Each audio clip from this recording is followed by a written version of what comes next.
Hey there everyone, welcome back to the channel. This is Wheelman81 here, and how about that intro, huh? I thought that was the coolest thing ever. I've been wanting to get one for the channel for a while. I tried making some on my own with some like slideshow photos and some music and stuff. I just didn't think it was quality enough to put on the channel, so I hit up Fiverr and had those guys make me something. And I am just super impressed with what they came back with. They were able to incorporate all my vehicles into the intro. They did all that animation, the music, the sound effects, the logo. I mean, I'm just super impressed with those guys. So really happy to have an intro to the channel now. Hopefully it adds a little something and everyone can enjoy it. I hope you guys like it. Anywho, this is our newest motorsports adventure here. This is a track day in my SRT8 out at Qlispé Motorsports Park in Spokane, Washington. This isn't one of my normal track days that I go to. This is one that's about 5.5 hours from my house. I've been trying to add some tracks that are further away into my rotation, because there's a lot of bucket list tracks I want to do, like especially down in California, like Thunder Hill or Laguna Seca, and I'm trying to add one here and there where I can. It looks like maybe one a year or something. I'll go do an overnight trip, and this is kind of the test run for that model, I guess. So I went out the night before, I got a hotel, I stayed the night, and the next morning I came over to the track, and since I'd never been at this track before, I did the track tour. These are my first laps ever on the track, so I'm kind of learning everything. But I thought since I'm showing the warm-up laps here, I could talk a little bit about some of the stuff I've done to the car before we get into the track day highlights. Since I've posted my last video, a couple things I've added are I was having issues with the power steering fluid overheating. It's a known problem on these SRT8 Dodges that the power steering pump fails and the power steering fluid gets real hot. So I added a Mishimoto power steering fluid cooler. And there's an interesting story about that, so hang on to some of the highlights. You're going to enjoy it. Also, in addition to that, I added the Drake front shock tower brace, and this is one of the few 3-point braces on the shock towers that I could find for the Challenger. I feel like it added rigidity to the car. It's kind of tough to tell. I feel like it's added or made me faster around turns. Again, it's kind of tough to tell. We're talking, I don't think these are big upgrades. I'm not sure. Maybe I'm just not a good enough driver to notice the difference. I'm not sure exactly, honestly. In addition to that, I also got some AAP upper control arms that are supposed to be adjustable, and I think the main idea behind those is that when you lower your car like mine is, the camber comes in, you get negative camber, and that's great for the track. You typically want to run -2 to -3 degrees camber on a street track car, and I wanted to get closer to -3. I put these upper control arms on the car and had my mechanic try to do an alignment, but they weren't quite getting to where I wanted. So right now I have about -2.5 degrees camber in the front tires, I believe it is, and I think it's -1.5 in the rear. I'm not exactly sure. It's pretty close to that though. I don't know the specific details.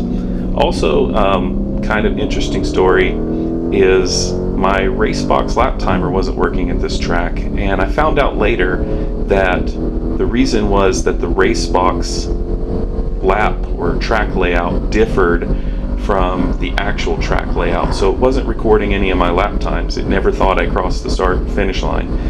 I emailed Lapbox about it, and they were super cool. They said they'll update the map layout, the track layout on their end, so that's really cool of them to be willing to do.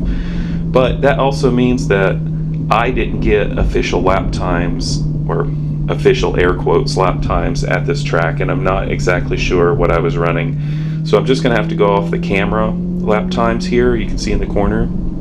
So that's as good as I can do, but I mean, it's not competitive. We just kind of want to see what I'm running. And I wasn't exactly sure where the start-finish line was at this track, so I kind of just picked a point that was easy to pick on every session's videos, which is a line there on the straightaway. You'll see it every time we go by. You'll see a big white line on the track, and I said, oh, well, that's as good a place as any. Couple things about this track real quick, since I've never been here before. You can see there's two long straights. The straight on the right is a drag strip, basically, and you're ripping down the straight. You kind of go into a kink and into the hairpin, and then you come down the other straight, which is very country road-esque. There's some aggressive elevation changes, but not enough to get the car in the air, at least with my horsepower. It feels like a country road more than anything else. There's that tight section there that I believe they call that the thumb. I'm not exactly sure.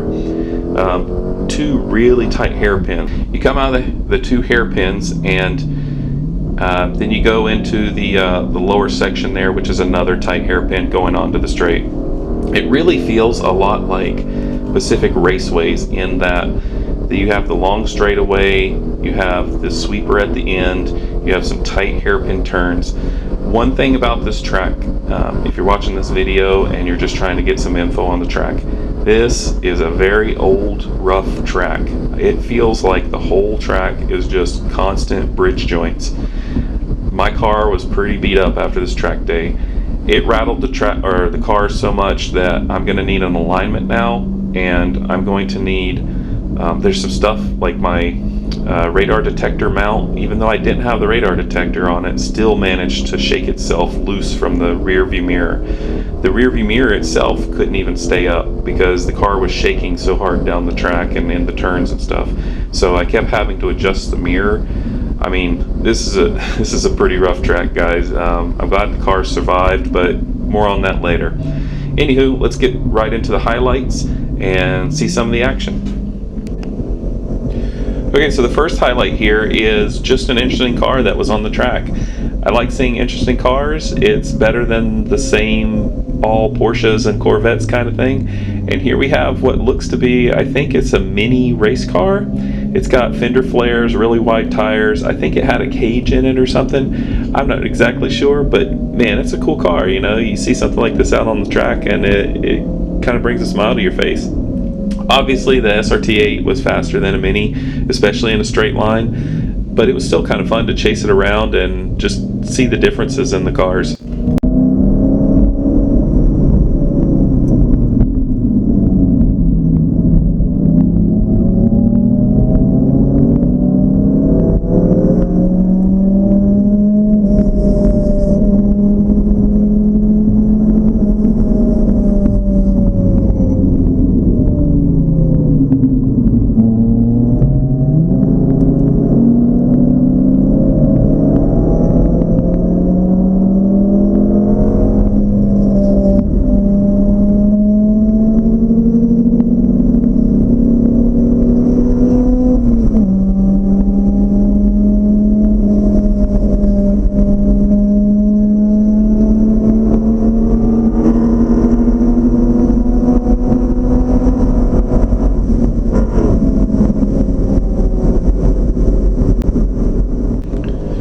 Okay, so this next clip is actually kind of crazy. It is a mechanical failure of my power steering pump pulley. You can actually hear it right here. That bang and me letting off the throttle now is I heard something. I'm not sure yet what, but now I try to turn into this corner and I have no power steering. And unlike last time that my power steering pump failed, I have no power steering at all. I'm two-handing the wheel to get around these turns. I've got my hazard lights on and I'm just trying to get off the course at this point. Now, the fun story about the power steering pump cooler. I took it to my mechanic to have them install it because I wasn't exactly sure, where to put it, how to integrate it into the lines and stuff. And they said, hey, while we're in here, why don't we go ahead and replace the power steering pump? Now, I had recently done the power steering pump, but I said, you know what, go ahead, you guys are recommending it for a reason. Well, all I'm saying is my power steering pump lasted a couple of track days, and theirs didn't. Now, you can see the smoke coming from under the hood here. That's because when the power steering pump failed, or the pulley failed. The water pump is belt driven, and now I have no water pump, and I don't know this yet. All I see is that stuff's going crazy. So I limped it back into the pits, which you'll see here, and all I had with me was my little hand toolkit. I got a ride to AutoZone and did what I could. I got a pulley, I got a pulley puller, I got some coolant, I got a belt, and I actually fixed it in the pits over here. A couple people came up and they were pretty impressed with how quickly I did the repair. You can hear the car screaming at me because it's overheating, and I'm just trying to coast it into the pits. But I only missed 2 sessions. I'm pretty happy about that. I'm pretty impressed with myself. It feels kind of good to be able to get back on track after a failure like this. So it just goes to show, guys, bring a toolkit to the track with you. So this is my first session back out on track after I had done the repair, and I was taking it easy and monitoring my coolant temperature gauge because after the coolant boiled, I needed to refill it and bleed the system. So I wanted to make sure that there were no air bubbles in the system, that there was no overheating. I had done about half the session behind this cool dude in the Miata. We were talking all day at the track, and we were hanging out. Super cool guy. But at this point, I was pretty confident in the repair and was ready to start pushing it.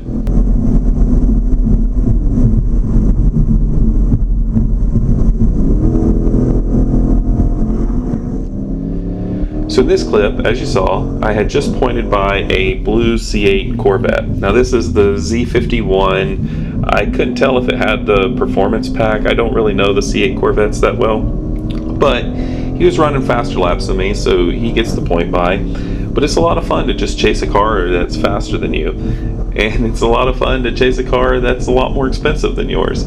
So I thought I did pretty well here. I'll show a lap or so of me chasing him, and you can see, yeah, he's kind of getting away, but at the end of the laps, I was still pretty close.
All in all, I think the SRT8 did a pretty good job of keeping up with a pretty high-end performance sports car. I'm impressed.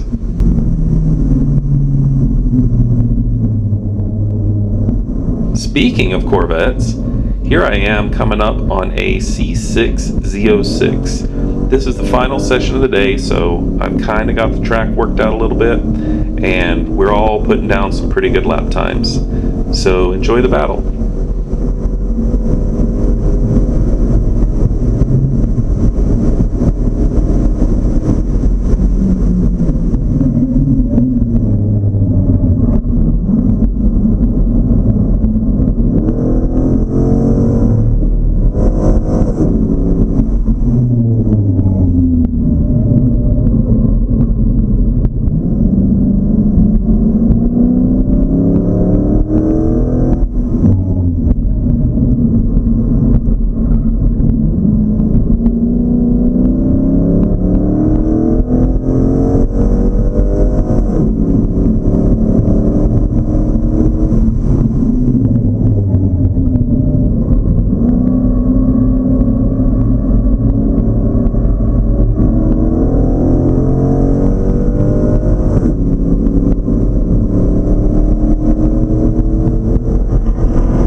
yeah, he gives me the point by here, but check out this passing zone on the inside of this curve. Oof, that's a sketchy one. And then it sets you up on the inside of this turn. I'm not sure how I feel about that. I'm thinking I don't feel pretty good about it, but you know, that's where they put it. So the last clip I have for you guys is this chase with this 911 GT3. And what was so exciting for me in this particular chase, aside from the stuff I mentioned earlier about chasing a car that has a higher performance level and probably costs more, is that in the first couple of sessions I had been behind the same driver in the 911 and was passing him pretty consistently. But I gave him the point by because he was really on my bumper pretty hard. And try as I might in this little chase that we had here, I couldn't get back around him. So it's really cool to see a driver improve from the morning to the afternoon so much. I mean, it's really impressive and really cool to see. I talked to the driver afterward, and he said, yeah, he had been doing track days before, but it had been quite a while, and he was kind of knocking the rust off. But man, it's so cool. Look at the power this thing has down the straightaway. That must be what it's like when I was in the Hellcat and those silly Mustangs were behind me.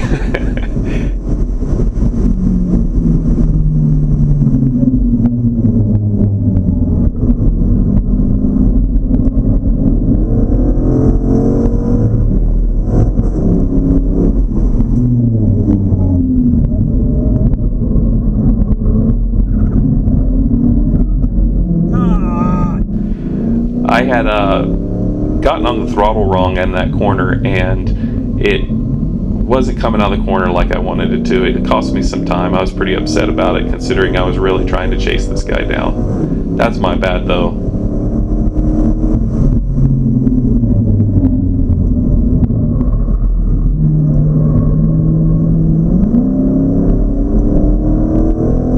Well guys, thanks for tuning in and joining me for this motorsports adventure. I think it was a really good track day. I had a lot of fun, even though there was a malfunction with the car and the track itself was kind of rough around the edges.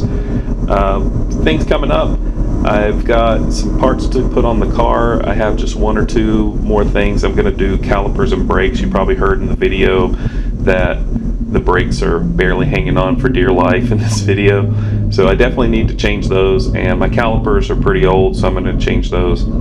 I have some motorcycle days coming up in October, but I'll probably be at the track again in the SRT8 before October. I'm not real sure. I've got some vacation coming up, so I'm not going to have time for a lot of motorsports adventures, but I should get some nice video from that, hopefully, from the vacations. We'll see. Anywho, thanks for joining in, and I hope to see you in the next video.